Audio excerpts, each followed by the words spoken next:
What was it like being a writer on King of the Hill?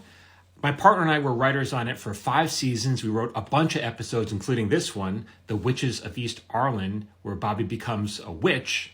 Look, it looks like he's giving me a back rub. Thanks, Bobby. And so a couple times a year, the writers would have to go in. There are about 20 of us. We'd have to come up with ideas and pitch it to the showrunner.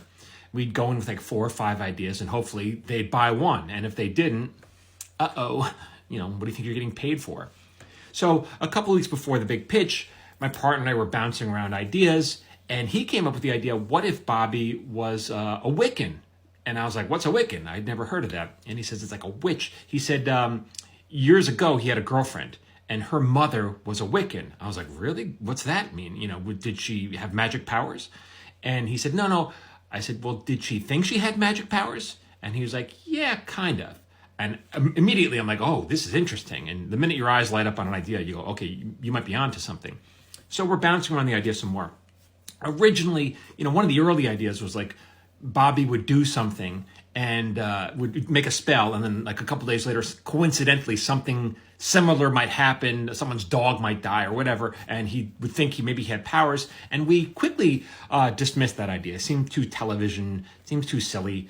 King of the Hill is a very real and grounded show. So it was like, okay, so what's at stake here? And then we hit upon the idea that Hank probably would not approve of his son practicing magic with a K. Like Hank of all people would not like that.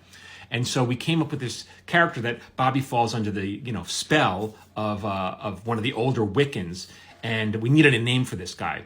And we're hitting on names and pitching names, and then suddenly the PA comes in to take our lunch order. This guy named Ward Rackley, and Ward kind of had long hair, big glasses, and we're like, "That's it, Ward. You're the guy, Ward." Because we needed like and we bounced it off Ward first. He's like, "Ward, is it okay if we name this character after you? Because the guy's going to be a kind of a loser." And Ward's like, "Oh yeah." He was totally flattered. He was on board. He was like, "The bigger the loser you can make him, the better." So Ward loved that idea, and so we named the character after him. And yeah, so the stakes eventually were that Hank was afraid that Bobby would basically turn into Ward Rackley, who was like, Hank goes to the guy's house and he goes, "Mr. Rackley, I think your son is like a bad influence on my son." And Ward's like, "But no, it's me. I'm Ward Rackley." He's like, "How old are you?" He's like, 35. So that was those were the stakes of that episode. We wrote a bunch of episodes. I'll talk more about it if you want to hear more. Okay, thanks so much.